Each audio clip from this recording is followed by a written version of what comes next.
some sleepy fellows on the right. And all those who've chosen to join us, and thank you for that. This is an open session today. We are in the midst of the Rubin Institute for Music Criticism. The goal of this institute, very simply, is to advance the art and practice of music criticism, and I can assure you that both the critics, all of our critics, with us here today. We have Josh Cosman sitting here right in front of me, as a matter of fact, who's one of our critics from the audience, Paul's side, and then our visiting fellows coming from across the United States to be with us, and this great set of students with us. The students hail from Stanford, Berkeley, and there was no touch football yesterday, I'm pleased to say. Yale, Oberlin, and San Francisco Conservatory. It's been a fantastic couple of days. We've seen some interesting performances, and the students, of course, have had to write about these performances, which is the point of this workshop. Today, the format will be is the critics have chosen 3 student reviews. Names have been eliminated. They'll know who they are, of course, when they come up onto the screen. The idea is that this will be a panel in which we do examine aspects of writing. The panelists will be working through this, but then there'll be opportunity also for audience engagement. And the person who will be fielding all of this quite brilliantly has so far, of course, is Tim Page. Tim will be our moderator, traffic director, and traffic cop, if necessary, during these sessions. And with that said, I'm going to turn over to Tim. Can I just add that I'm going to turn over to John. I think we chose these things not necessarily because these are, in our opinion, the 3 best reviews of the last 2 days, although they're good, very good, but because they'd be meaty for discussion. Yeah, and so I guess we should start off. We're going to have all of the reviews projected. We're also going to have them read aloud. Would anyone like to volunteer to read these? I'll read one. All right, I'll read one too, sure.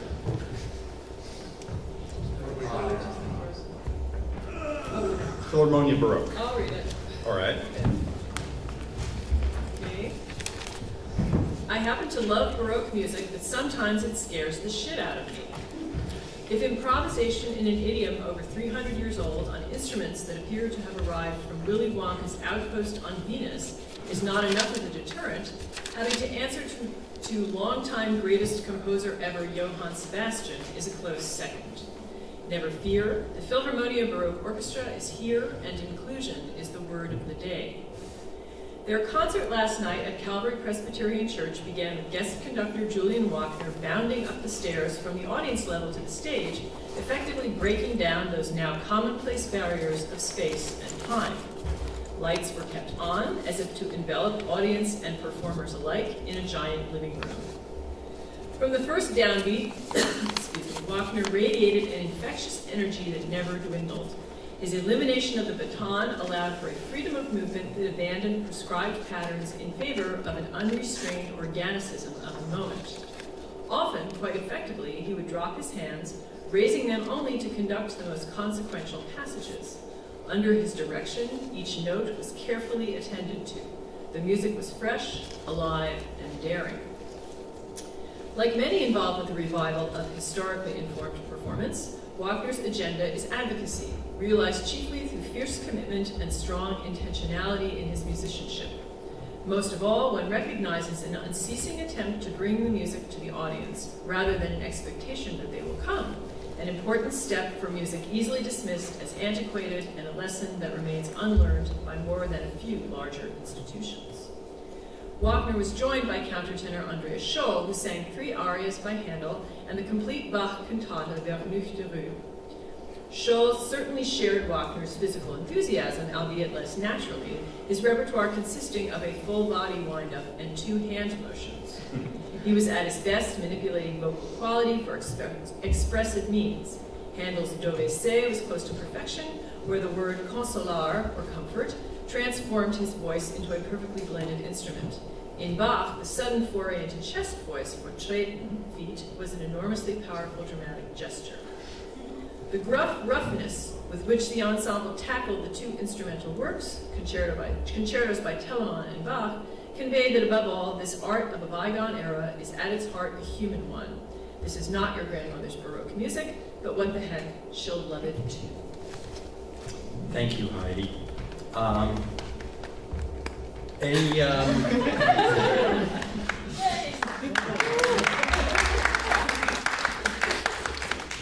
we've been having such a wonderful time working with these students here, and I wonder if anyone would like to start off talking about this review, which was new to me just now.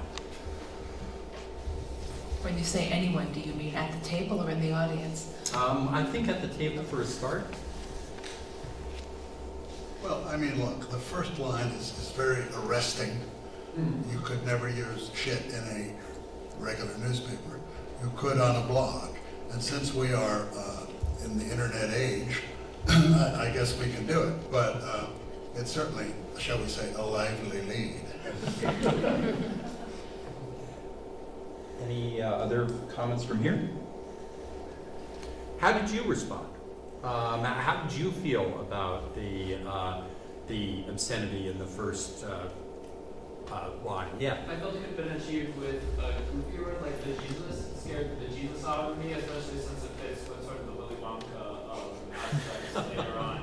And I think swearing is sort of a cheap way to get your reader into it. To shock. Vulgarity is just a shocking value. Okay, other thoughts? I just loved it. I would love it seeing it on the blog. I thought, given that we're talking about Baroque music that is being brought out of the dry, dusty leaves in the back of the library, it brought it into the current era. Uh-huh. We addressed that this morning in class. We discussed this piece, and we all agreed that we would not be able to use shit in the New York Times or the Washington Post or many other places.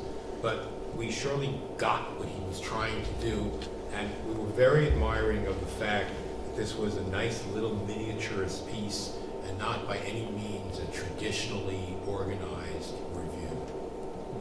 There's a real voice here, and he has an opinion, and he conveys it very colorfully, and we have plenty of nitpicking stuff to talk about, and we can do that. But as a whole, we thought this was a very fresh piece. Well, Yes. Shit and fresh, alive, and daring, his own words, sync up. I'm sorry, back there? That's okay. Can we just maybe talk about a lot of description of body language in a music review? I know that that's something that often comes up, and does anybody have any thoughts on, how much there should be? You mean about whether it's a good thing to use description of body language in a music review? And how much? Well, it's hard to be prescriptive ever about a music review because there's nobody sitting there with a flag saying, okay, 200 words of body language description, go. The other thing that I would stress about a review is it's your job to figure out what the story is or what the news is, if you will, and that's going to change from concert to concert and review to review. This happens to be quite a physical conductor, and it's no accident that a lot of space is given to the body language.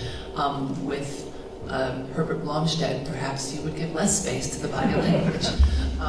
But I don't think you can have rules about it. But on the other hand, there are no particular prescriptions either. I have never, as a critic, professionally encountered somebody saying you can't do that, with the possible exception of the word shit. Or obesity. Seriously, I mean, we've had discussions in these sessions about what you do, with obese performers. Do you say it? Do you not say it? The whole, what was the puppy fat gait? Chubby bundle of puppy fat was a term used to describe a female singer in a British production this summer. Good line, however.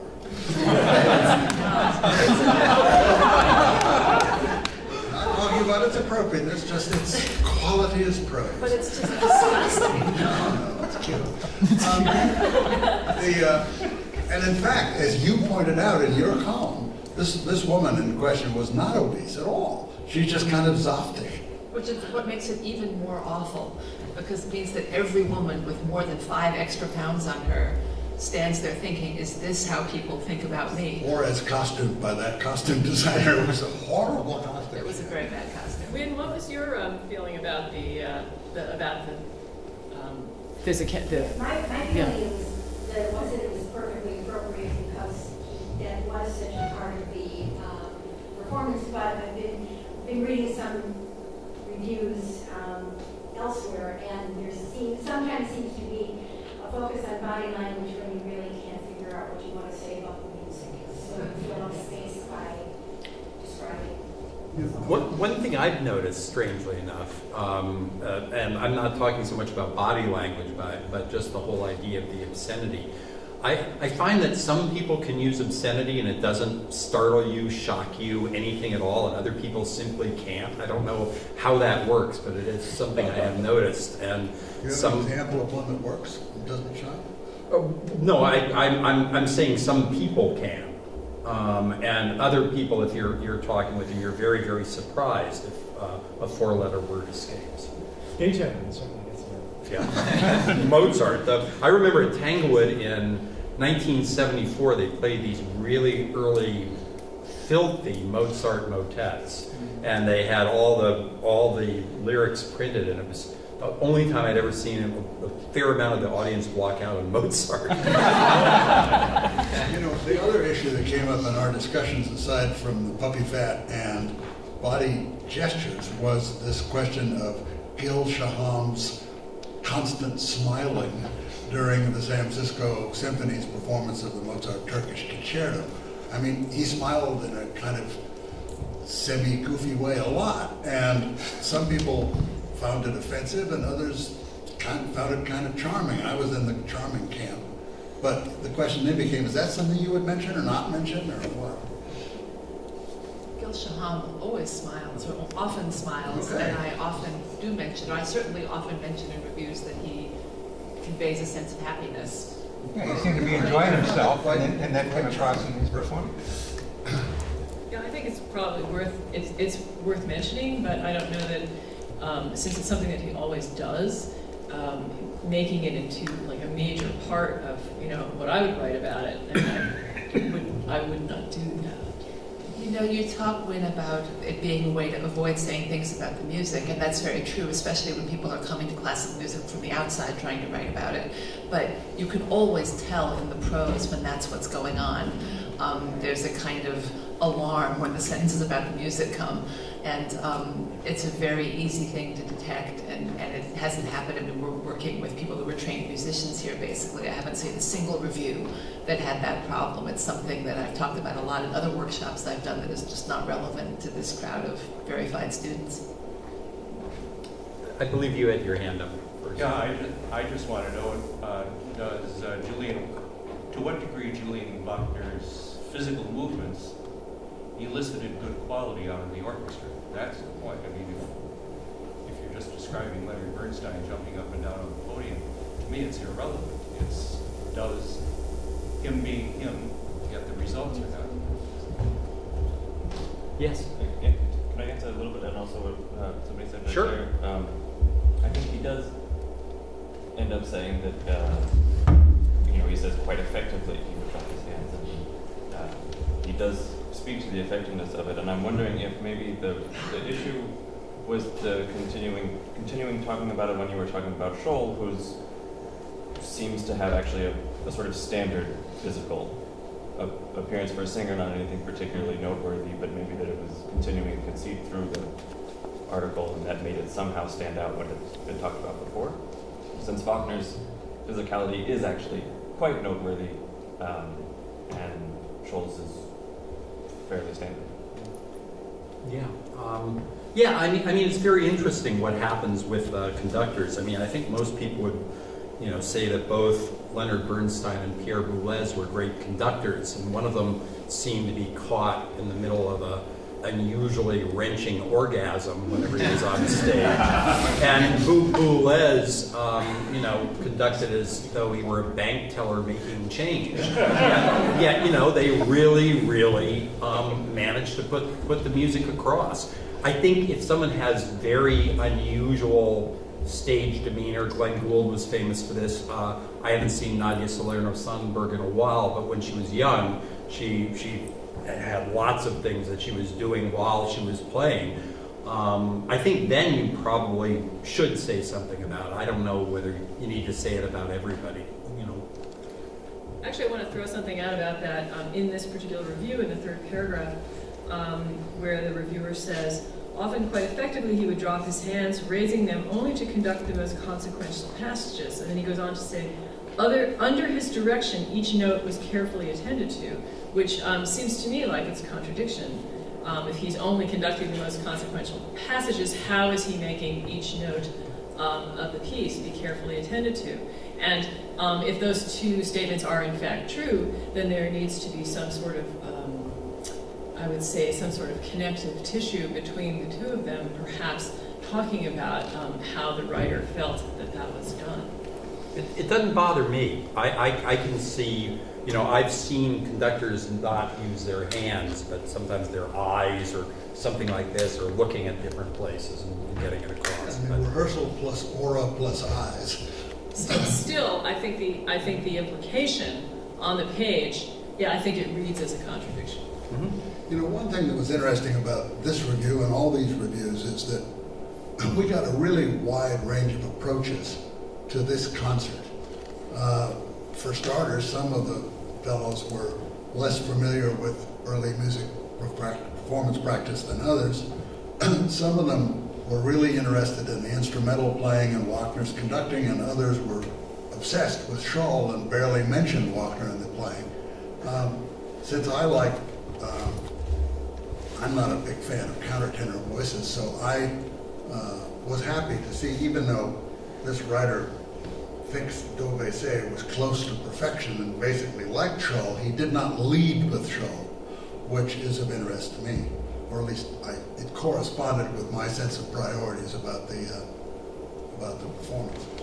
Something I liked about this review is the fourth paragraph, which sort of widens the sphere of discussion to the point of editorializing to some extent, but in a way that I found quite seamless.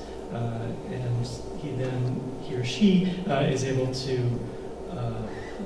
move back into the customary, fall back into the customary review format. And I think it's a certain craft to this, and as reviewers, particularly working in this shorter format, we do like to broaden our gaze and editorialize, but not in a way that really disrupts the flow. And so I think this was handled quite nicely, even if I think one or two things, such as the word intentionality doesn't seem quite right there. Thoughts? Any other thoughts from the group? Yes, sir. I had the feeling that it was like if I missed watching a football game, I got to know what every play was, but I wouldn't have learned who won. I didn't know that there was a really emotional attachment to the music. Anyone else have that sense? I think he clearly liked it. So, you know, in that sense, the music won. But I didn't sense a sense of ambivalence about that. I think there was a lot of strong praise in it, articulated in a way that was, you know, other than it was good and I liked it. But I think it's unambiguous that he thought this was a good performance. So that's what I got from reading it. And he overcame his fears. Yeah. I mean, in the ending here, this art of a bygone era is at its heart a human one. I think that that's a very a powerful sense of connection for the writer with the music. Well, why don't we go on to the second review, which I guess I will read. If somebody has, this is the are we doing the symphony or? I'm happy to do it. Why don't we do the two? Yeah, let's do the Baroque ones together. That'd be great.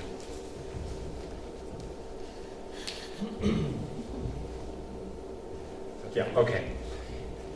In her talk preceding tonight's Philharmonia Baroque concert at the Calvary Presbyterian Church, critic Heidi Waleson made the point that period instruments can themselves inform how music is played. I earnestly wish to advocate for this point, which is often overshadowed by more academic debates about the merits of historical performance. These instruments open up sublime palettes of color, from the subtle and lucid to the raw and raucous. I wrestled with how to serve this advocacy in a review, how to simultaneously nitpick and inspire enthusiasm. Yet it would be ultimately reductive to write a hagiography. If I believe a Philharmonia Baroque concert to be on a level with one given by the San Francisco Symphony, then I should review it in exactly the same manner. Anyone who thinks those who can do, those who can't turn to historical performance, should attend the Philharmonia Baroque concert. The violins were as one bow in moments of both delicacy and effortless exuberance, and the continuo playing was never less than remarkably sensitive. Oboist Gonzalo Ruiz displayed his usual astounding mastery of the instrument, his tone clear and his technique dexterous and graceful, though some of the anarchic fizz that marks his best playing seemed to have disappeared along with his trademark bandana.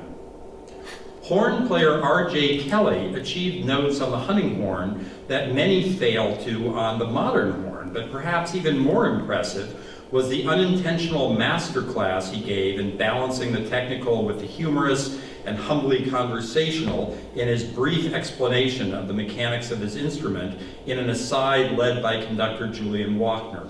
Wagner himself proved a gregarious enough presence, but his finicky managing of tempi in Bach's Brandenburg Concerto No. 1 was a misstep, and the piece lacked room to breathe. There is a rarefied purity to the countertenor voice that can be extremely special. In the case of Andreas Scholl, however, that purity often translated to confinement. Scholl has an enviable accuracy of pitch, but lacked the variations in color and the grace shifting between registers that we would demand of an alto in the same row. The concert seemed conceived as a star vehicle for Scholl, complete with encore, but whilst he did brush with the ethereal while blending with Kelly's horn at the end of Dove Sei from Handel's Rodelinda, ultimately it was the orchestra that shone brighter.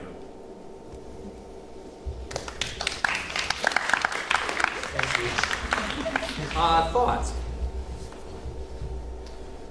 I'm interested in the first two paragraphs, and you see this sort of wrestling, the reviewers wrestling with what they want to discuss, and I'm sort of wondering if that's something that maybe should just go on inside their head before they write the piece, rather than discussing what they're wrestling with in the review. We thought that about the second paragraph. Yeah. It was suggested that the I second suggested paragraph it could should be be cut cut. with no loss to the Yeah. review. I absolutely agree with you. I think second paragraph should just disappear. And it holds together fine without it. I mean, there are times where you want to make note of the circumstances behind a review and perhaps bring yourself into it, but really, really rarely. And this time, at least for me, it was not convincing. Tim, could I just ask you to read the second graph? I sure can't read it from that. Oh, sure, I'm Can you sorry. read it? Yeah, I'll read it again. I wrestled with how to serve this advocacy in a review, how to simultaneously nitpick and inspire enthusiasm. Yet it would be ultimately reductive to write a hagiography. If I believe a Philharmonia Baroque concert to be on a level with one given by the San Francisco Symphony, then I should review it in exactly the same manner. Which may be true, but frankly, you don't need it in this review. I think this is a byproduct of focusing so intensely on writing reviews for a few days. You're putting all your thoughts out there, and it's very hard to figure out which thoughts are more important than other thoughts. And tell us your joke about anarchic fizz. What was my joke about Anarchic fizz, Anne thought, would be a perfect name for a punk band. Yes. I can just point out a sort of nitpicky thing, which I also noticed in the previous review, and it's just a personal preference of mine, perhaps, but this kind of phrase coming before a name, guest conductor Julian Wagner, or horn player R.J. Kelly, it always makes me think of the old Time magazine style. Italian firebrand Arturo Toscanini battled Beethoven the other night. I would just prefer the horn player R.J. Kelly, Julian Wagner, comma, the guest conductor, comma. But this may just be the house prejudice of the New Yorker, where we just like to extract phrases and put commas around them, commas proliferating everywhere. But that's just my personal preference. And all of us who have written for the New York Times have that drummed into us so resolutely that I think we established this morning we all flinch when we see the article missing. But since nobody reads Time magazine anymore, it's listed. That might be true. I mean, just as I said about the previous review, I mean, a number, whoa. I guess somebody's saving, at least your Do we have to wave our hands or something and it'll go back This is a on? Georg Friedrich Haas piece. Yes. Thank you. There was one review that mentioned that the lights were on in the church. I thought perhaps. But you know, again, several of the reviews of this program last night led with and concentrated on, invariably with great enthusiasm, on Shaw. And we have two reviews that are leading with Wagner and the orchestra and mentioning Shaw in passing. This one less favorably than the previous one. Just it's of interest what people choose to concentrate on. Man, as I say, these reviews were all over the map because a couple of them, one of the rather more interestingly worded ones was a person who hardly familiar at all with Baroque music, you know, quote unquote authentic performance practice. And his basic position was that if they can't play as good as regular instruments, they shouldn't play it at all. It was interesting, the variety of approaches to this concert from this group. There's some expertise that comes through very nicely here. The third paragraph is quite specific about matters of performance and interpretation, but in a way that the general reader, I think, would find accessible. There seems to be a particular familiarity with oboe playing. But more generally, I think the observations about what instrumentalists do within the orchestra and how the conductor managed the ensemble, I found just very persuasive. And there was an authority here, which I just palpable. I would agree, but I would also note, because I've said before, that people who are expert in one area can get a little bit inside baseball in that area, and the fact that this writer clearly knows that oboist and knows his trademark bandana, I could go either way. You could say, hey, that's a fact I didn't know and couldn't know on my own, so I appreciate that window of authority. Or I could say, why are we focusing so much on that oboe player? I'm getting the critic's bias. And I wouldn't even say that one is right or wrong, but I would throw that out there as both ways of reading this. There's nothing arcane about it. In fact, an arcade fizz is sort of wonderfully lively. She did chicken out though. Originally it was do-rag, and she changed it to bandana. Anyway, I like it very much. My very small nitpicky point is this is such a good, lively, interesting writer that I'd love to get rid of special. I think there's nothing special about special. It's just such an overused word, and it doesn't mean anything very much. I think they could do something better. But then the sentence has got so many good ideas. I mean, there is a rarefied purity of the countertenor voice that can be extremely special. In the case of Andreas Scholl, however, that purity often translated to confinement. I think that's quite a complicated idea. I think it's said very deftly, and you know, I was sort of like, Eureka, wow, that's why sometimes countertenors drive me up the wall. Well, we demand of an alto in the same role. Of course, there are male altos and female altos. I mean, she means female altos, but nonetheless, you know, we had an interesting discussion in our group about what you do about encores. The New York Times used to always, the critic would leave right after the last printed piece of the program, initially because they had to write a review on deadline for the 11 o'clock going to press. But even when that ended, they still get up and leave. And frankly, I've always thought, even if sometimes the critic might not know what the encores were, that they can always find it out from backstage, and that the audience, at least the audience obviously who was in the hall, would be curious to know what the encores were. On the other hand, when an encore is placed in the middle of the program, as this one was, it's almost incumbent upon you to mention what it was, and this reviewer in the last graph says complete with encore, but doesn't mention that it's Ombra My Fou from Handel's Circe, and I think that should have been mentioned. Well, I would go even further. This reviewer does not mention any of the things that the countertenor sang, with the exception of Do They Say, and one of them was a major Bach cantata.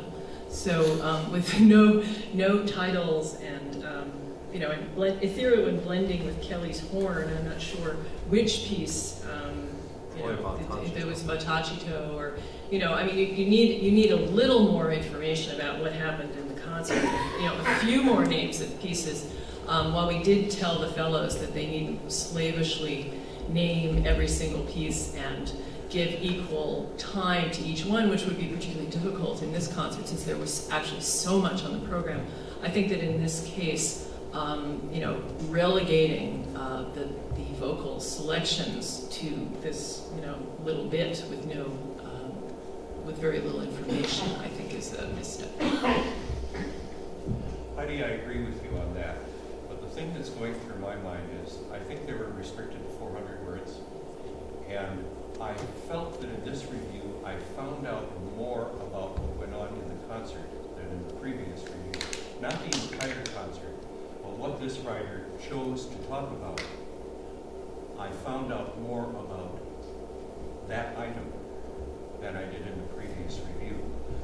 I'm sitting here thinking of the last review I'm from Rochester, New York, with the Rochester Philharmonic. And the poor reviewer, I'm sure he put at the end of his review the bassoon concerto of Mozart, which was performed by the new principal bassoonist of the Rochester Philharmonic. And I'm sure the idiot editor at the newspaper just simply lopped it off. And I'm sure people were pretty angry about it.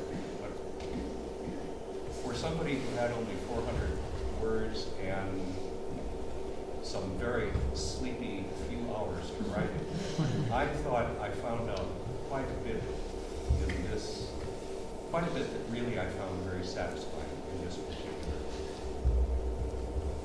review. Thank you. I've been praising the fellows all along for 400 words is not a lot of space, but none of these reviews over the 2 days has felt constrained. Sometimes sentences get a little overfreighted, but I haven't felt them up against that limit. And quite often, even in a professional setting, when somebody's up against a word count, you can sense that kind of, there was a lot more to say, and they've really elegantly managed to to conceal that part of the exercise. I agree with everybody being that kind of guy. Heidi's right that to mention Fek Michoi would be good, and to mention some of the other arias. On the other hand, you're right, Gil, that it's a very informative and elegantly worded and shaped review, and so therefore to stick in a lot of additional facts and figures might have been balanced in some way. Well, if you cut paragraph 2, then you've got all that room. All right. Yes, I wanted to comment about the lead. I loved the lead. I got a sense of the reviewer thinking, ooh, I get you talking about something I'm really interested in, and man, I'm going to go ahead and read it. So it's fun for a reader because you catch the. Furthermore, she gets on Heidi's good side. I think I've kind of a few more words. I think if we kind of a few more words, you could telescope. I earnestly wish to advocate for this point. Could simply become, I strongly endorse this point. Can you repeat what you just said? I think I earnestly wish to advocate for this point is a bit wordy, and I strongly endorse this point, or something to that effect would serve better. Yes. Sorry to respond to that though. I got the impression that she's hedging her bets a little bit here because earnestly wishing and not being able to advocate for this that's point. true. Yeah. Which is explained in the second paragraph, which we're doing now. And actually, it speaks to a lot of the reviews that we wrote about this. There was a much more sort of visceral ambiguity than you usually get. It seems like people felt ambiguity in an actually very powerful way over this concert, which we've been, I think, talking over the past few days often about how to maybe sort of eliminate some of that from our reviews. And I'm just curious if you can speak to what happens when that is actually the point.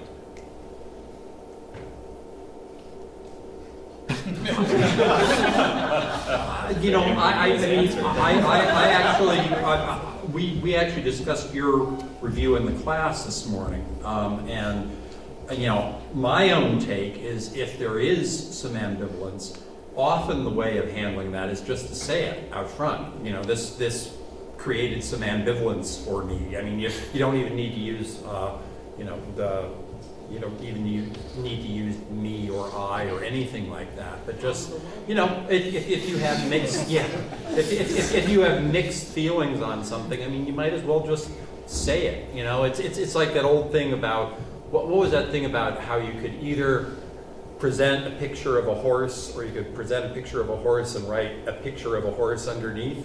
You know, sometimes it's helpful to actually have the have what you're going to say, you know, described. Well, I invoked today in this morning's session that old writing workshop cliche of showing instead of telling. And I think if there's ambiguity, there are ways to find language to express that without having to say, I feel ambiguous about this concert. You know, that's what they pay you the big bucks for. And in fact, in the case that I earnestly wish to advocate for this point, the fact that she chose to quote it in a short review already shows that she supports the point. And therefore, in a way, you could say, this important point is often overshadowed by more academic debates, and you've actually made the point almost more strongly than you have with the verbiage. I think I would just cut the sentence along with the second graph. I mean, it goes fine from period instruments can themselves inform how music is played. These instruments open up, maybe change is a different word than instruments. These open up sublime palettes of color from the subtle and lucid to the raw and raucous. And look at all the words we've gained to list all those work titles. Did you have a follow-up? Yeah, I just wanted to say, if we do keep cutting that and the second paragraph as well, then I think we're stripping out all of the ambiguity. And I think just cutting the second paragraph, I think structurally works, but there's some of that sentiment that needs to be filled in somehow, somewhere else. I think there could be a paragraph written, or another sentence written that might communicate the ambiguity without actually, you know, saying ambiguity here. Yeah. See, I don't get the sense. I mean, I'm just, you know, thinking about this now, reading the piece. I'm not sure where the ambiguity about historical performance and the instruments is actually expressed in the rest of this review. I mean, because the rest of it seems fairly, you know, like straightforward about the performances and, you know, what was good about them and what was bad about them. I mean, there's a lot of people talked about how the instruments sounded, you know, some of them, you know, sounded really terrible, and, you know, it sounded like there were mistakes and all that sort of stuff. And then if you're making the argument that the instruments inform, you know, tell you how the music is played, but sometimes they don't sound so good, then that's one thing. But I don't think that the rest of the review actually goes into that in any kind of detail. I wouldn't cut that sentiment because I love that sentiment. I felt it will be more powerfully made if your suggested edit is placed, where the power becomes your opinion, which was fantastic, the support for it in making the comment about being lost with the academics, and then talking about the color of the instruments, and then boom, right into talking about the concert. Thank you. Any other comments? I like that sentence, those who can do, those who can't turn to historical performance, simply because it's usually those who can't turn to criticism. Or teaching. Or teaching. Or those who will hopelessly help us criticize historical performance. That's right. Let's go on to the third review, which is of the San Francisco Symphony the other night under Michael Tilson Thomas. Would somebody read that? Yeah, that'd be great. Or Steve. Though billed between two drunken bacchanals, Gil Shaham's performance of Mozart's Turkish Violin Concerto was the apogee of unbridled joy at last night's San Francisco Symphony concert. There were plenty of grins to go around, beginning with conductor Michael Tilson Thomas and his carefree upbeat to Liszt's Mephisto Waltz No. 1, a quirky work whose rustic program chronicles the wedding-crashing antics of Goethe's Faust and Mephistopheles. The second half was filled by Ravel's ballet Daphnis and Chloe, a virtuoso depiction of the exotic and the erotic. Ravel deploys a massive orchestra and wordless chorus to convey the ecstasy of two young lovers whose desire for one another culminates in a rapturous dawn, followed by orgiastic, manic celebration. MTT had a good night. His ineffectual transitions in the list became phantom recollection after experiencing his lucid and incisive command of Ravel's choreographic symphony. Still, the most imaginative music making belonged to Shaham. Shaham is no Faust. His soul appears intact, not relinquished to the devil in exchange for fiddle prowess. In the arena of violin virtuosos, he embodies modest grace. My only grievance is that his relaxed and effortless facility deflects the arrogant bravado implied by certain virtuosic moments. His gift is pure sound, sound that penetrates and transforms, as well as interpretive intelligence and musical warmth. Not once did Shaham allow Mozart's greatest hit concerto to sound hackneyed. Even in the brief contemplative introduction, he convinced the audience to feel surprised by Mozart's shift in harmony, as if anything in this music could still surprise us. And yet it did, through Shaham's sensitive navigation. It was the briskest rendition I have heard, but the flow elucidated the music's phrasing. Shaham sang through his melodic line in a natural, beautiful way, not overwrought by each note. His rapport with MTT and the orchestra was convivial. Ensemble and soloists expressed simple delight to participate in Mozart's music unfolding. I caught myself laughing as Shaham toyed with repetitions and played up Mozart's musical jokes. He circumvented impossibly the curse of the canon. The performance was fresh, singular, intimate, and unpretentious. At the end, you could hear Mozart's smile. Thursday night's concerts are essentially dress rehearsals, evidenced by the scrappy string articulations in Liszt and uncontrolled ending of Daphne. Still, this performance possessed provocative energy. The program will congeal and mature, its journey continuing on the symphony's East Coast tour. The journey includes Shaham. Tim encourages everyone to read their reviews aloud a lot. And when I read this, I encouraged the author to break the first paragraph into 4 parts, and I think Steve's reading illustrated the merits of both of those points of view. The second graph, too, needs breaking up. But I think the contrast of the orgiastic manic celebration with MTT Had a Good Night was proven to be tricky and 2 days after his marriage. That's wonderful. Thoughts about this review? Yes. I appreciate all the backstories for the 2 programmatic pieces, but it reads like program notes since the orchestra is missing in there, and I think there's better ways of combining the programmatics aspects or aspects, just purely musical aspects of the piece, but also in the brain orchestra, saying how they interpreted those aspects, and we don't get the orchestra until. We only get Shaham, and we don't get the orchestra until the last paragraph. Did we not get the orchestra in the second line with MTT's carefree upbeat to the waltz? The orchestra doesn't play until after the upbeat. What? I suppose that's not the orchestra, it's just his hope. I mean, a couple of little things that we pointed out in the reading. The word bill, the second word, is sort of odd. The program between 2 Or placed or something, yeah. Of course, the crashing wedding antics are Lenau's Faust, not Goethe's Faust. So program knows to the contrary, that was a mistake. And I questioned what ineffectual transitions in the list meant without explanations, but I was beaten down by my betters. I love Shaham as no Faust. Faust's soul appears intact and all that. I mean, I think this review is very good.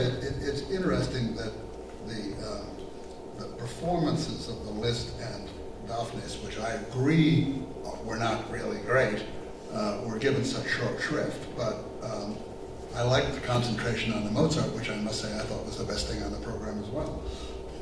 I made the same point about the ineffectual transitions in the list, about the sentence you want to unpack. And if you simply say, true, the transitions in the list were ineffectual, but that was a thing of the past because as Ravel was lucid and incisive, then you fix the problem without really changing what you said. I saw another hand back, yes, right back there. Yeah, just kind of an interesting observation that, and maybe this is reflective of the music, but the previous two have been a lot more declarative, and then this one seems kind of overloaded with adjectives, which is, I mean, you know, Baroque music in some ways versus Ravel. And I don't know if it's reading this after the first two that kind of make me like, wow, that's a lot of adjectives, or if, I feel like if I had read this on its own, I would have appreciated it more, but at this point, it seems a little bit overloaded. Well, except Josh, for the fresh, singular, intimate, and unpretentious, I don't see a huge adjective overload, do you? Quirky, more rustic programming, the first graph is a lot. I would just suggest this is a really fine review, but it's completely upside down. My impression of the beginning. I went to the San Francisco Symphony, and Gil Shaham played a terrific version of Mozart's Turkish Concerto. Now let me tell you about everything else that was on the program. I would just, let's swap those two paragraphs and fix the connections accordingly, and talk about what was great about the program and what was interesting, what caught our attention given the lead, and then relegate the list and the Ravel to the second place that they obviously hold in the critics' mind. The trouble there is you lose the nice Faust line, because you wouldn't know why Faust. Yes, but that can be fixed. The point is, I as a reader was promised in the opening paragraph that the Turkish Concerto was the important point of this thing. So that means everything that from there on that isn't about the Turkish Concerto, I'm watching my watch and saying, when are we going to get to it? Yeah, but Josh, that's an old TV thing. You know, you hide what's coming and then hope it goes and stuff.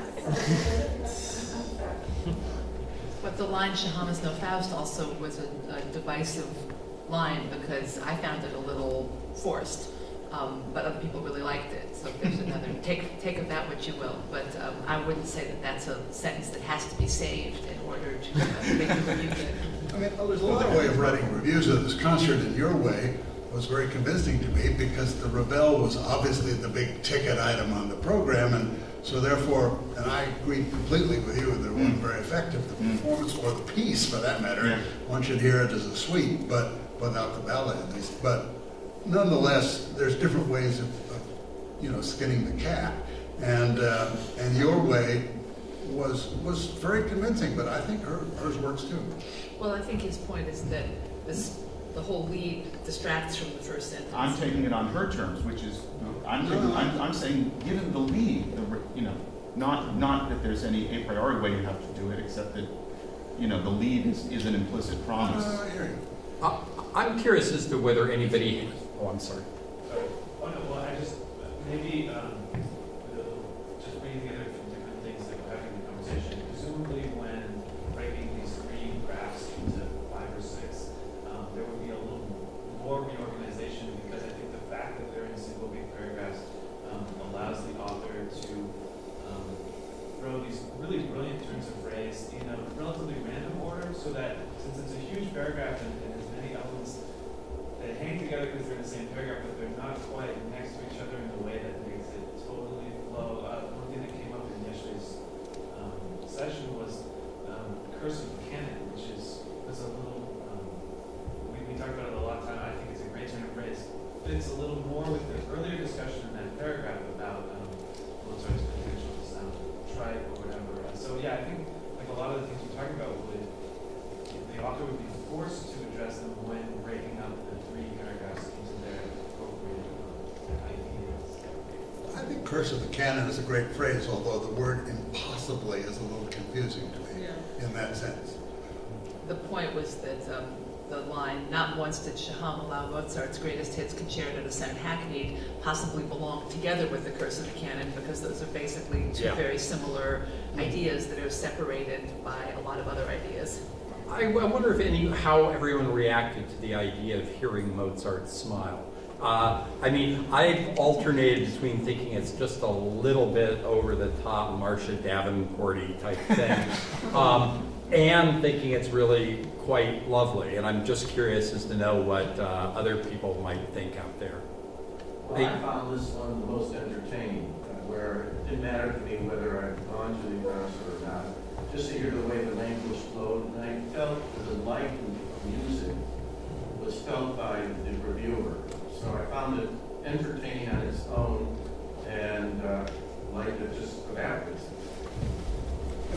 Mozart smile line is discussable on two fronts. One is whether the very notion of Mozart smiling is a little bit like a Mozart Kugel in Salzburg, you know, one of these little sweet candies. But the other question is whether it should be, you could see or hear. I like hear. I think the idea of hearing a visual image is great. So I was a little bit prone to the complaints about the Mozart smile, you know, the boyish, sweet Mozart was a little twee, but hearing a smile I liked a lot. One of the things that we experience here, because we read these things so many times I can't tell you, is that I had exactly the same experience as Tim and John. I had a real problem with to start with, and I love it now.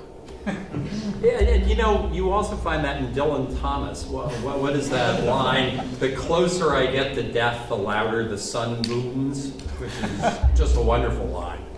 I think it may have been better where to hear Mozart's smile, because sometimes when people smile, they make this really gross sort of noise. That's what I heard, and I was a little bit grossed out. Hear Mozart's smile. Yes, sir. So I thought it was interesting that this was a symphony concert, but the review says almost nothing about the symphony. It sort of dismisses the pieces, doesn't mention the symphony at all, and then concentrates on Shaham. So I would think this reviewer would be better going to chamber music and not going to symphony concerts, given what we have here. Well, it'd be hard to just determine that just on the strength of one review. I'm trying to be provocative too. Yeah. Yes, sir. Yeah, I was almost crushed with disappointment when the page turned, because I thought you could hear Mozart smile is the last line. It's perfect. Right. It should stop there.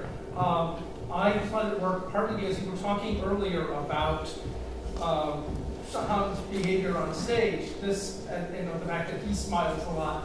This review doesn't really discuss that, but I, at least as a reader, having seen Shaham a lot and reviewed him, and talked about his standing there smiling while the orchestra is playing, and I thought he was just pleased to be surrounded by these lovely sounds, even though he wasn't playing during them. That made it resonant. The Mozart smile made it resonate more for me because I knew that. That's a point we actually discussed in the session, whether it should end there or not. And I actually felt that it sounded more trite if it did end there. I felt like having a coda that sort of brought it back to earth helped me, but I'm not saying you're wrong. The journey includes Shaham as a good kicker too.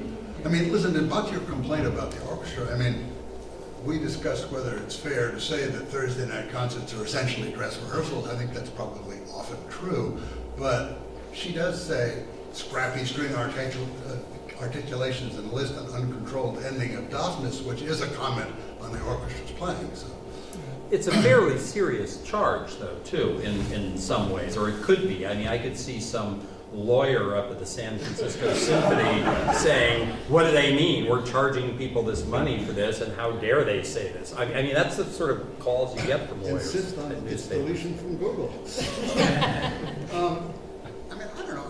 I like this review. I think it's good. What can I tell you? On that end point, I did have the same reaction at the line on Thursday night concerts that, I don't want to see people not going to Thursday night concerts because they now sing as dress rehearsals. But I thought that it was the reviewers' way of connecting with the performance they heard, and I loved that that was then turned into an advertising advocacy to say, come see this concert and see it on tour. Right. And it also was a chance to give some more new information that there is going to be a tour. Yeah, I had to look the word congeal. I'll just say the word congeal made me think it was going to sort of solidify. Also, our representatives from Cleveland bridled at the notion that Cleveland was on the East Coast.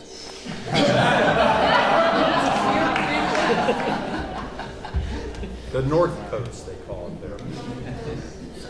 I'm sorry. One there. Okay, great. Yes.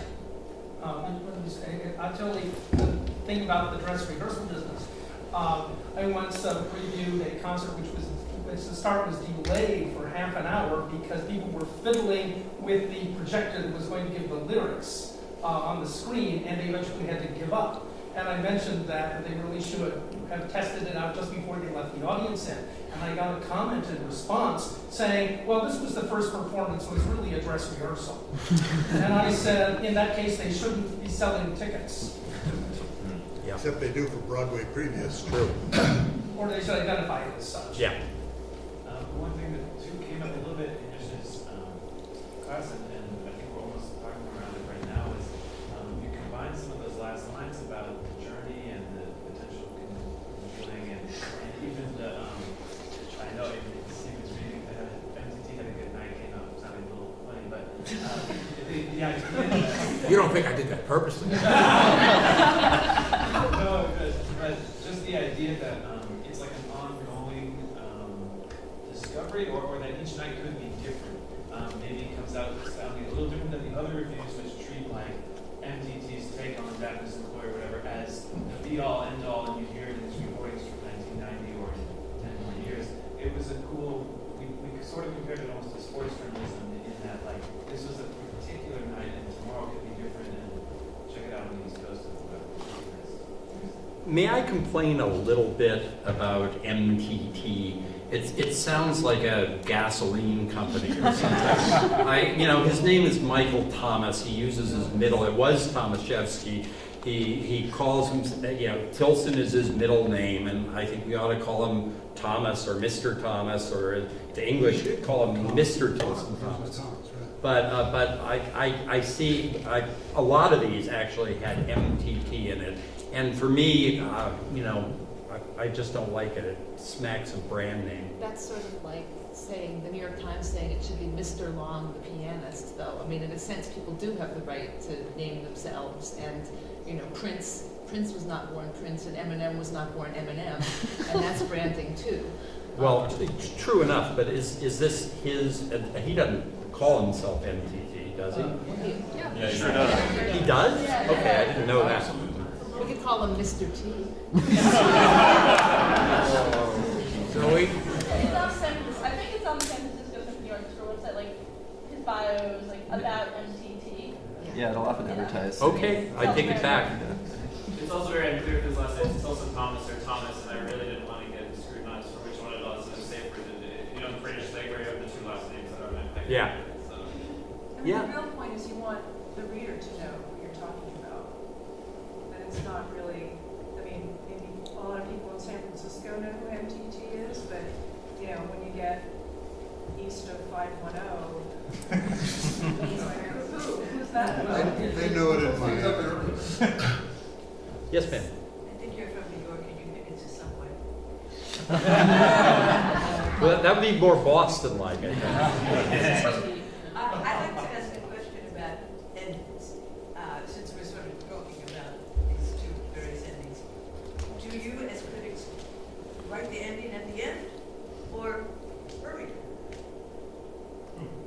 Do you mean, do we rewrite it once we've come out and said, oh, that would be a great ending, or? No, do you think about what's the ending going to be at the end of your writing, or is it something you think about during, or in the beginning, or?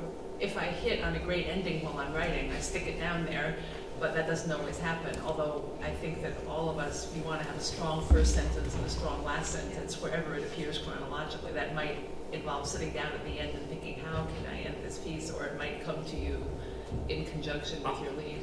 I find that the way I read reviews, and I've talked to other people and they seem to also feel this, is they'll read, assuming it's all on one page, because the whole question of a jump is a very different matter. And but assuming it's all one review like this on one page, I read the lead first, usually jump to the end, and then if I'm interested, I fill in the middle part. But that's just my own quirky way. Me too. That's why you do it too. Yeah. But do you? Oh no, I had a point behind that. I'm sorry. And the point being that the lead is essential. You've really, I mean, there's that great line from Samuel Johnson about the first duty of a book is to make us want to read it through. And truer words were never spoken. And that's also true of a review. You want to grab the audience with that lead, and then I mean, I'm not saying the middle stuff is not important, but I would say the second most important is what we call the kicker, because that will probably be the next thing that people, people read. And then they'll go back and fill in the middle if we've somehow seduced them with our start and our finish. If it gets printed. Yeah, if it gets printed. You know, an interesting point that came up in our discussions about this San Francisco Symphony Review, although I guess our discussion was today, was that what do you do if an artist is indisposed? Like somebody said that MTT had a cold, whichever night it was, Thursday night, Friday night, whatever, Thursday night. And, but nobody announced that. And, my theory was that if they announce it from the stage, Miss Blotz is indisposed, she begs your indulgence, then it's worth considering. And if they don't say anything, you ignore it. If there's a middle ground of through absolutely authoritative sources that somebody's been sick or is sick, then you have to play it by ear. But then we had a fairly lively discussion, including your horror stories. Yeah. I mean, there was one singer, I won't mention the name, but it seems to me that practically every time I ever heard her at the Met, when she did in fact show up at the Met, we were given an announcement that she was indisposed and she'd still carry on. I don't think I hardly ever heard any time where there wasn't that kind of preface. But that, again, like everything else, sometimes that's more part of the story than other times. The first time I ever heard Deanna Damrau, she was really sick, and it was her Carnegie Recital Hall debut.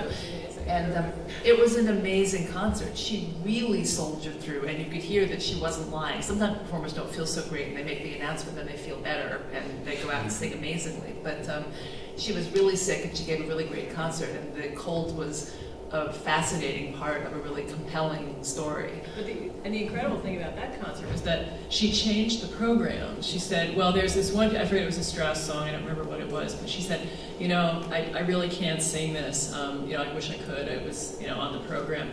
And then she got to the end of the program, she said, oh, hell, I'm just going to sing it anyway. And she did, and she totally pulled it off. It was pretty amazing. I wonder why we should care if a conductor has a cold. I mean, he's not singing. Hard-hearted person. It's also very interesting to think about. I mean, one of the first things that you're taught as a musician in score reading is to keep going no matter what. And I think that's generally a very good rule. I mean, it's certainly a good general rule, because otherwise the whole thing would fall apart. But I'm thinking of two examples that I remember. One was an Evelyn Lear recital at Alice Tully Hall about 1977, and she was singing a song and she reached for a high note and it just wasn't there at all.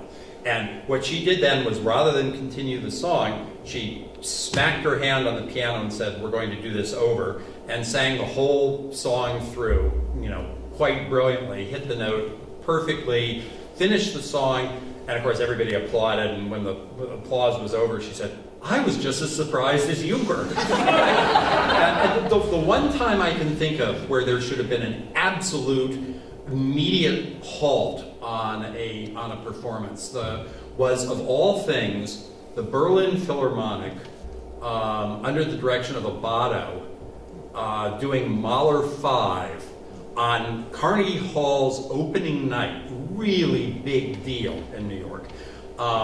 And they were doing Mahler 5, and for those of you who know it, it begins with an absolutely excruciatingly exposed trumpet solo. And the trumpet player, did it, da-da-da-da, da-da-da, and then he goes up to the high note, da-da-da, blah, and the whole audience gasped. Everyone sort of just was so shocked because of all the expectations, Carnegie Hall, Berlin Philharmonic, and they continued with the performance. And that was one time they absolutely should not have, because the rest of the performance, everybody was still in shock, including the orchestra, and it was just a disastrous performance. You mean they should have stopped and started? Should have stopped, absolutely. In my opinion. Yes? Just one comment. The second paragraph on the page up there, I have to go home and this whole conference and review the performances. And if I can get the writer's permission rather than just plagiarize that second paragraph.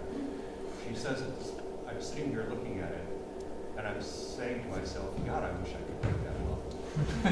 Oh, you mean the whole bottom half of the page? Yes, I just think it is so eloquently stated, and she summarizes, I guess it's she summarizes my opinions about the performance, but she summarizes it in such a condensed manner and an eloquent manner. It's poetic. I just love it. It's wonderfly appreciative, you know. You just get that sense that she's really loving it and nailing it.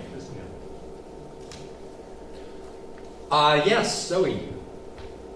Since we were talking about people stopping concerts for the distraction from the orchestra or sick performers, can you talk about what do you think when somebody, I'm looking over towards Symphony Hall, stops the orchestra because they think there's a distraction in the audience, for example, sick audience members or a child that may or may not have been sleeping?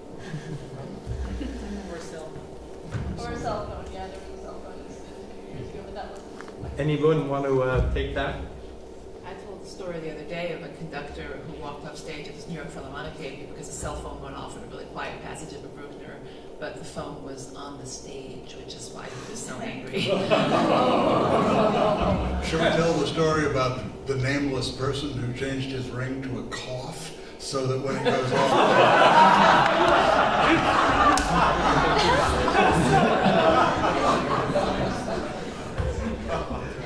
You only have to have been at the premiere of The Death of Klinghoffer to understand how absolutely intrusive, upsetting, and awful it was for the performers who had to listen to "The murder of Klinghoffer will never be forgiven" 700 times until he was found and escorted out of the house. It was one of the most disturbing things I've ever sat through in my life, and you could see the performers were just wide-eyed and horrified.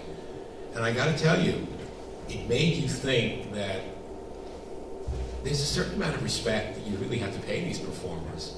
And sometimes I think that if you don't, they have every right to do anything they want.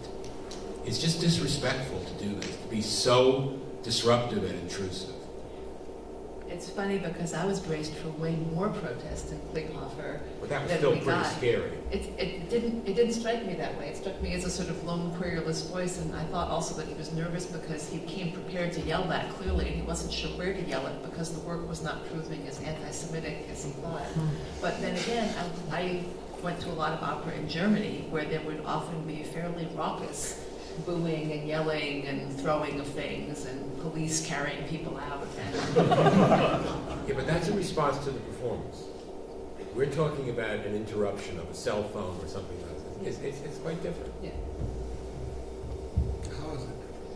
I was responding to what you said about Yeah. Klinghoffer, not Yeah. to the cell phones.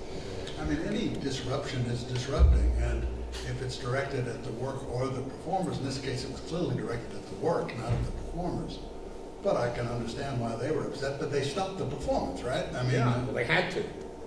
Just There was a pause. There was a pause. Well, it was actually, I mean, it was a scene change. I mean, not like changing the sets or anything, Yeah. but did happen at an actual moment of transition, Yeah. which I thought was interesting, that this person did not scream like right in the middle of something happening in a very quiet moment, which was what I was waiting for. I was expecting, you know, that kind of behavior to be happening and really interrupting what was going on. And I sat there like on pins and needles for the whole evening, expecting more of that and expecting more of it in the second half. And I was completely astonished when there wasn't any. And by the second half, a lot of the protesters seemed to have left, too. There was a sense that it all happened in the first half.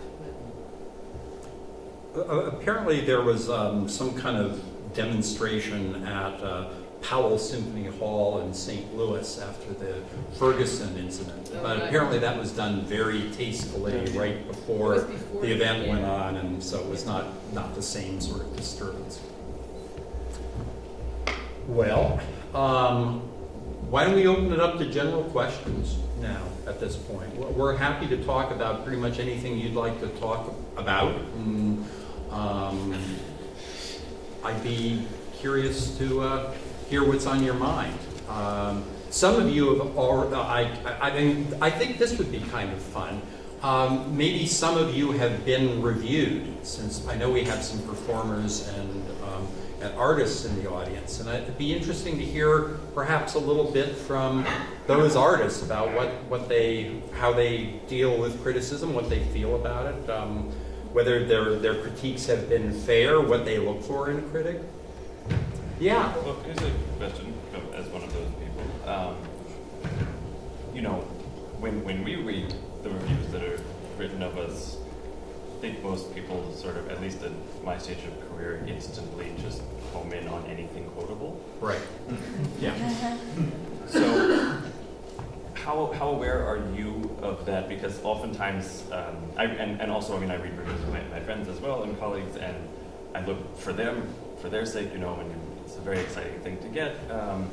And it often seems like words are very particularly beautifully couched so that they can never be used. I can only speak for me that I never ever do that either way. I never try to be quotable. I never try to not be quotable. I try to write just the best piece I can in the time allotted with with whatever my feelings were. But I have had people complain that I am not quotable enough. Even when I like it, I don't say it in a way that you can pull out.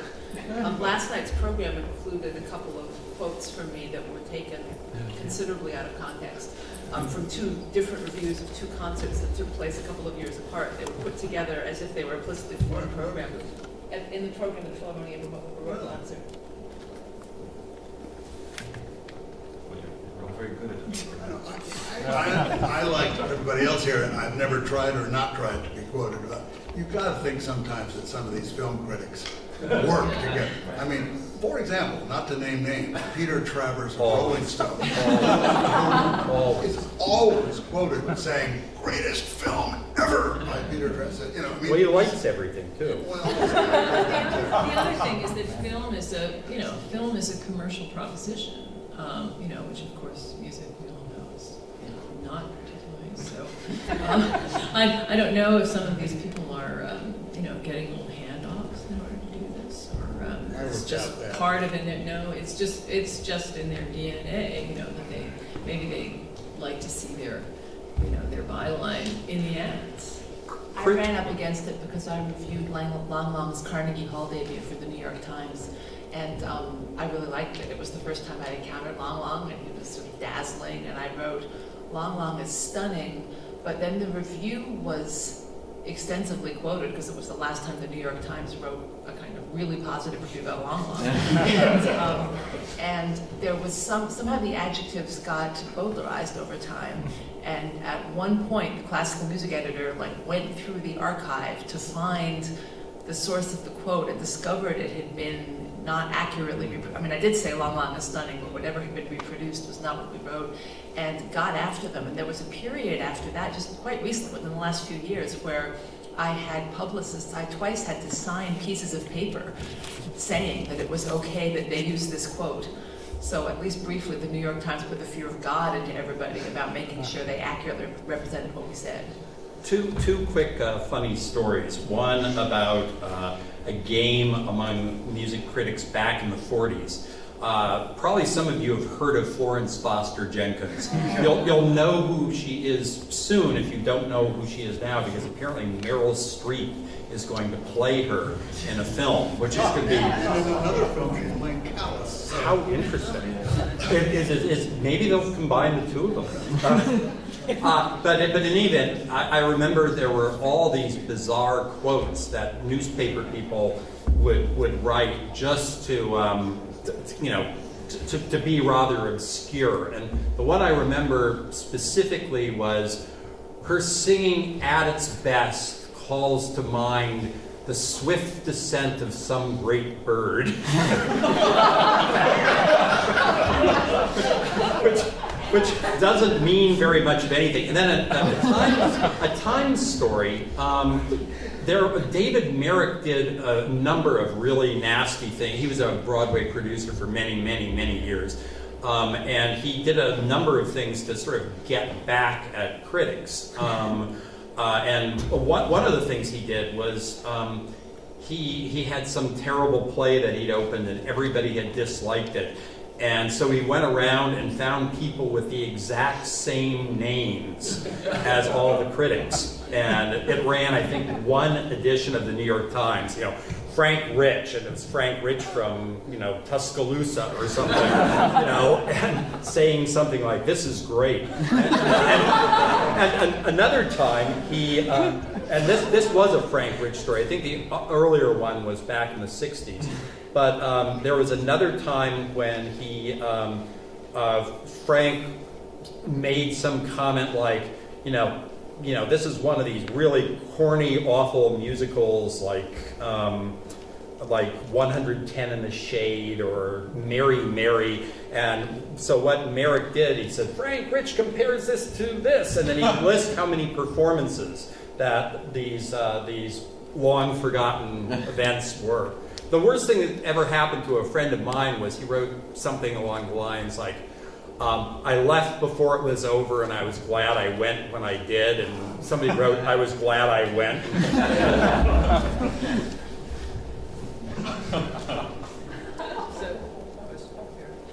But just to go back to the question you asked about what we look for, something that I'm noticing, especially now I'm writing and I have before, is that I would rather the things that sort of we don't like, but the most damning praise seems to me to be to leave something out entirely. Because then it's not even constructive, well, not that some of this criticism that we've been running is very particularly constructive, but still, even if you're called like squawking oboe or something, or incredibly out of tune, at least you can go in, it's going to be in tune next time. But I'm sorry? At least you can go in, well, I better go and be in tune next time. But if there's nothing, it's a little sort of like, sorry to make it all about me for 2 seconds. Tony Tomasini came and reviewed Yale in New York with John Adams. And there's a big oboe solo, and we stood up in the orchestra, which I was like, maybe that's enough to get to, even if he says it's crap, but, and it wasn't, and reading that I just thought. But you want, I'd rather have heard, with any orchestra concert, I've never been reviewed as a soloist, but you kind of, nothing is worse than, and, even negative, because then at least you can take something, and with us as well, we're sort of leaving out. Right. I understand your point, and it's true. I have noticed that what drives people crazier than anything is when you don't review them. I mean, they really at least would like to take their chance on a negative review than no review at all. So I reviewed the Friday Morning Music Club in Washington. We don't review them often. It's a 125-year-old institution that presents amateur and semi-professional people in concert, and often what that means is really talented music students and adults who were, having a life in music but not actually professional. So, you question whether that's worth a review to begin with. But I really liked the concert, so I did review it. But I didn't like one woman, and I thought, how unkind to say I didn't like her. It seems, and she's not a professional, and why rain on her parade telling her why I didn't like her? It could just be me, it's not. So I left her out, and she wrote me and said it was so much worse to be left out. Will you please tell me what you thought? Because I've been sitting here thinking what you might have thought. And I saw her point, but I still think it was nicer of me to tell her in an email than to tell her in the Washington Post. And that is I think you bring up an important point, Anne, because I used to work for a college paper, and one of the reasons we did reviews is potentially ruining careers. These weren't actual performers who were being paid. They wanted to have careers, and maybe someone should tell them that they shouldn't have a career if they're not so good. But still, we didn't want that on our conscience, and I'm wondering if you think that's true. I don't know that a review can ruin a career. I really question that a review has that kind of power. It does in the popular imagination. If you're a talented musician, and you guys are all on a level, you know that presenters don't read the critic to make a decision. If you have a good quote you can pull out, that goes in your file, and that may have some influence, but I don't think a presenter looks through and says, oh, that Ann Midgette doesn't like him, you know. And especially at the level of a college paper. I mean, that said, I know that in conservatories there are people who are like, if I miss one note in this recital my sophomore year, I'm never going to get hired by an orchestra ever. So I understand the concern. But Saul Urach used to famously haul out all of Arthur Rubinstein's band reviews, just to prove you can't keep the good ones down.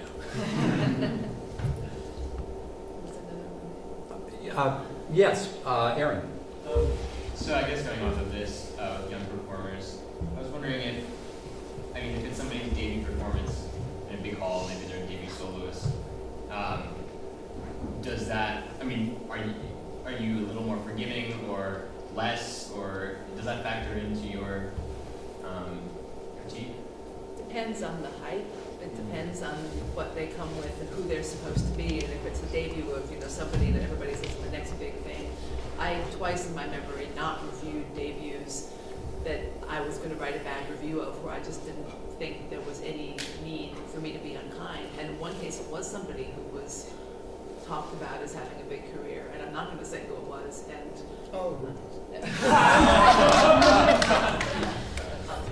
But the whole philosophy of debut recitals in New York has changed in the last 20 or so years. It used to be that there's a little hall at Carnegie, there's the big Stern Auditorium, and there's now the new underground Zankel Hall, and then there's the former Carnegie Recital Hall, now Weil Recital Hall, soon to be Cobra. No, I make that up. And the little Weil Hall is 250 seats, and kids graduating from music schools, whether it was Mannes or Manhattan School or Juilliard or something, just routinely booked themselves into this hall. There were debut recitals at 2 o'clock, at 5:30, at 8, on Saturday and Sunday, and sometimes twice during the week. And there was it was just a rite of passage. You graduated from a school, you did a debut recital, and you expected a New York Times review. And for all during the 70s and 80s, and probably before, the Times chief critics insisted that we galley slaves go to these damn things, and very, very hardly ever did anybody emerge from these reviews with any kind of career. Finally, after miserable protests from everybody, and I bore the brunt of them in the 80s because I was the music editor and was fulfilling Don Hanahan's wishes, but he never went to them.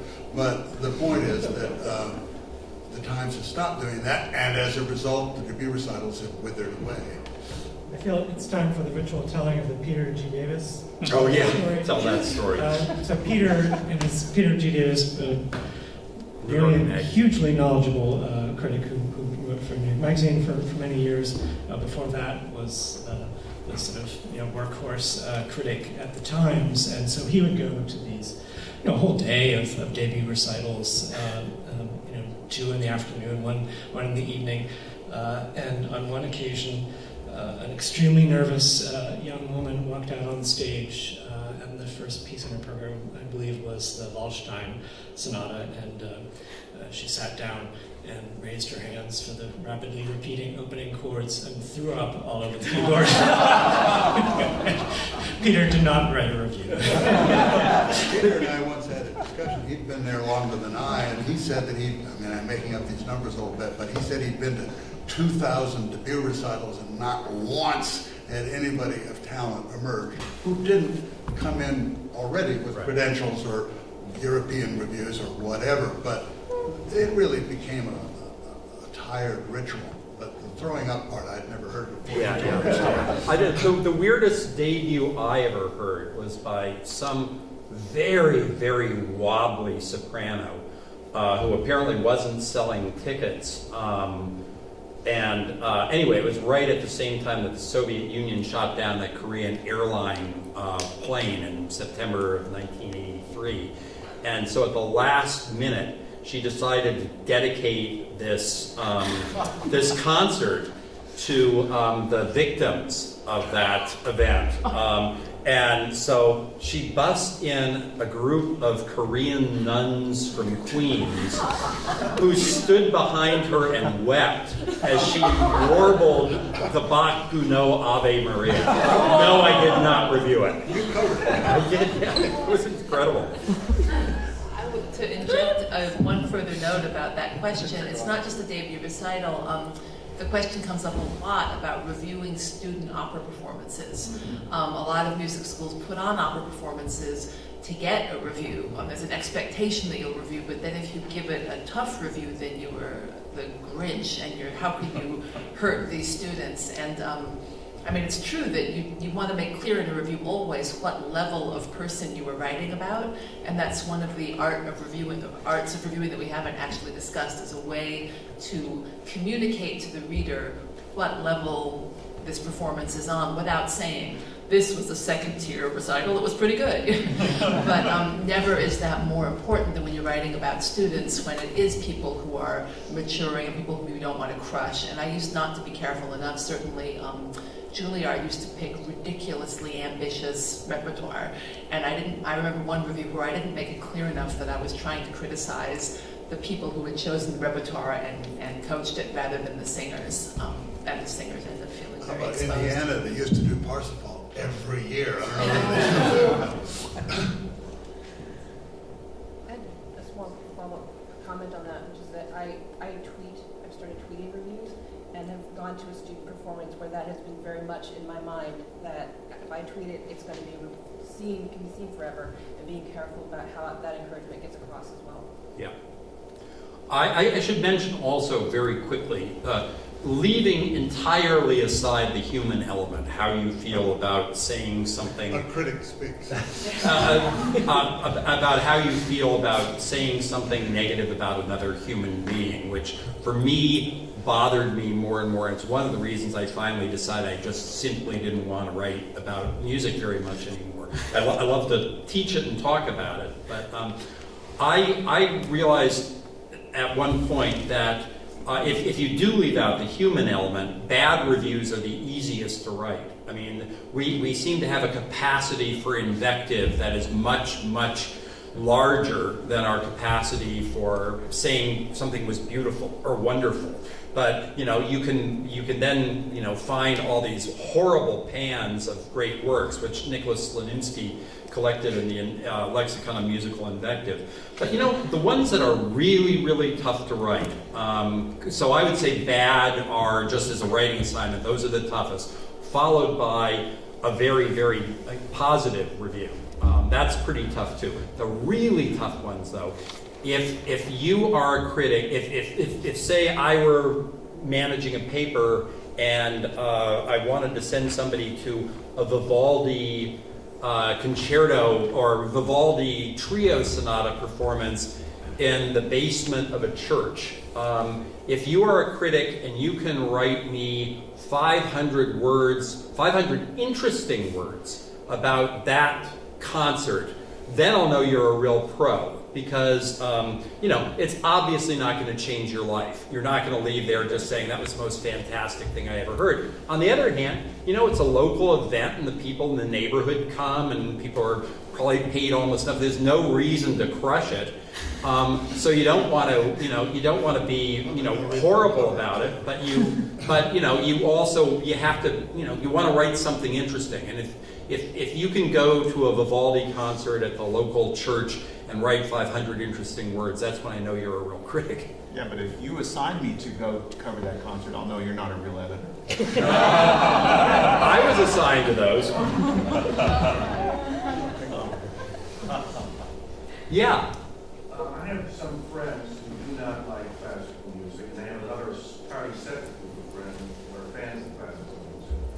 I was wondering if I could bring a horse to the lake with a series of in quotes, entree pieces like a Moldau, Heineken music, that sort of thing. But then I'm starting to resent having to do that and feel so, who cares if they don't like it, don't miss it, why bother and still their friends over certain issues. Do you have a sense of a kind of entree list of music, maybe in a particular form or something? A great performance is the best entree of any kind of music. Perhaps. I mean, if I were going to try to take some young friend and try to get them interested in opera, I wouldn't take them to Parsifal, you know, the first time. I would probably take them to La Boheme or Carmen. You know, they're easy entry pieces. Another one, whatever you may think of the piece itself, and I think most of us have probably heard it a few too many times, is Carmina Burana. I mean, it just sells wildly. So does Messiah. You know, these pieces really seem to touch people who are just getting started with this. David. I think we have time for probably 2 to 3 more questions. Yeah. Can I respond to you back there? Yeah, please. I think that what I've been finding as somebody who tries to reach out to audiences that don't necessarily know all of the things that we think our old symphony orchestra audience knows is that basically once you get somebody in a room, you've got them. And the hardest thing is to get them into the room. So I think entree pieces will not actually do nearly as much. And as far as operas go, the most effective opera that I know that has turned, at least 3 people that I know, their first opera that they've seen that has completely worked is Waleson. Really? That's interesting. Universally, everybody who's never been to an opera that I've talked to who goes to see Waleson, they're enthralled, it works, it's perfect, they have no idea what it was, but they've never seen anything like it. That's counterintuitive. You go to Yale, you know, you have very fancy friends. Actually, I've got This is somebody who worked in a gym in New York. For sure. Well, that's the other thing. I've got another thing about that. I once read a biography of, I think it was Lauren Mazel, either Lauren Mazel or Andre Previn, I forget which one. One of them, grew up in Europe and was going to be introduced to opera for the first time, and he was like 10 or something, and said that his parents picked the shortest opera that was on the season in Vienna, and it happened to be Salome. So, but it seemed to work.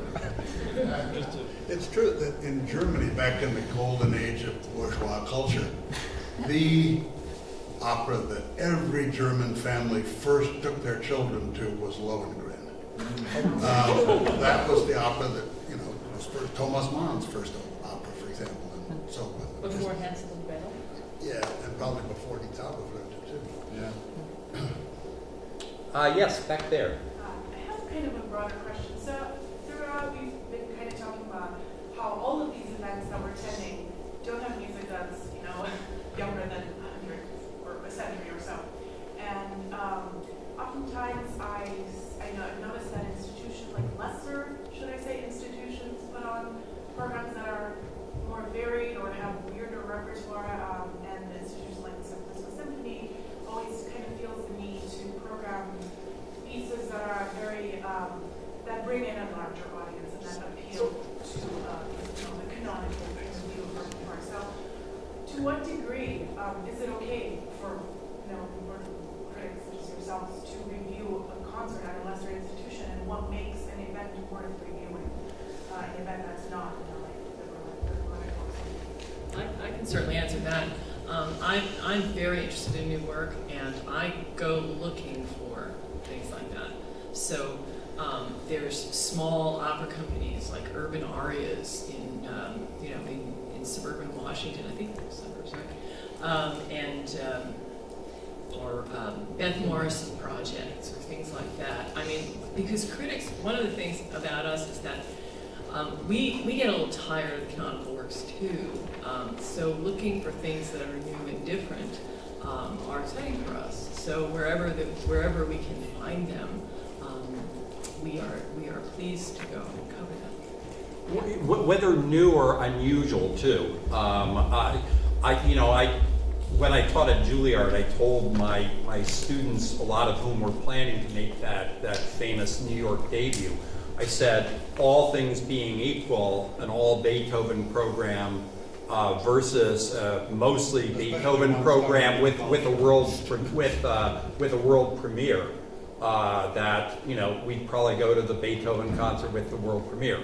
Again, all things being equal. If we've been tipped off that this person was really extraordinary and was doing great work, but the whole idea of a newspaper is that it presents news, and news can be a lot of different things. It can be a debut, it can be a brand new work, it can be something that hasn't been revived in many years. That would certainly get my vote. Last question. She has never asked. Oh, thanks. So just to follow up on that, so if Dr. Page, you were to go to cover a Beethoven concert and a world premiere of some new music pieces, so I was just wondering, when you're writing critiques, and to what bar and what criteria do you judge those new pieces? So for example, when we're going to a canonic concert, and we all know what we're going to hear, we all know, it's going to sound great with virtuosic performances. But with the world premiere or entirely new piece, you don't know what is coming up. You don't know what you expect. So I was just wondering, how do you critique those pieces? Do you go with your gut feelings, or do you go with more of the analytical approach, like going into the scores and really watch the interactions and maybe the orchestra and the conductor and how the atmosphere in the whole flows? Yeah, I mean, personally, I'm very careful usually when covering a new piece, because there have been a couple of times where I later realized I simply didn't understand what was going on in some new form of music. So basically, I would say I do some preparation before if I'm going to be doing something like that, whether it's acquainting myself with the composer's other work, or watching something on YouTube, or getting a score, or something like that. But then once I'm there, I believe in lots of preparation before, but then once I'm there, I try to put all the knowledge that I put together kind of on hold and have a aesthetic experience, and I sort of train my brain to do that. So I can still find some surprises when I go to hear something. Yeah, I mean, it depends very much on the piece. I certainly am someone who also seeks out the new, and I think most critics do. You really want to encourage that, and you want to encourage in the ecology of your city a climate that fosters the new as well. It's important that a young group get the encouragement and that the audience know they're there, and that is a function the paper can do a little bit. It doesn't mean that the ideal audience for that concert is always going to be reading the paper. And if the score is available, that's great. There is the liberating fact about describing a new work that none of your readers know either. When you're reviewing the Waldstein, you better believe they know. So there is that. You have a lot of freedom as a writer to try to evoke something and bring something to people that nobody has heard before. My thanks everybody for being here. I want to let you know that tonight, the Rubin Bell will be at the toss at the I would remind everybody also the Rubin Prize remains active for the audience members. Really like to remind you about the full review this evening. We can submit that on the website this evening following the performance. And then tomorrow, like the discussion, we will be in Berkeley tomorrow at Berks Hall, I believe, if I recall correctly. That's tomorrow morning. Again, go to the Rubin website at SFCN. Find the schedule. Again, thanks all for being here, and we'll see you soon. Thank you.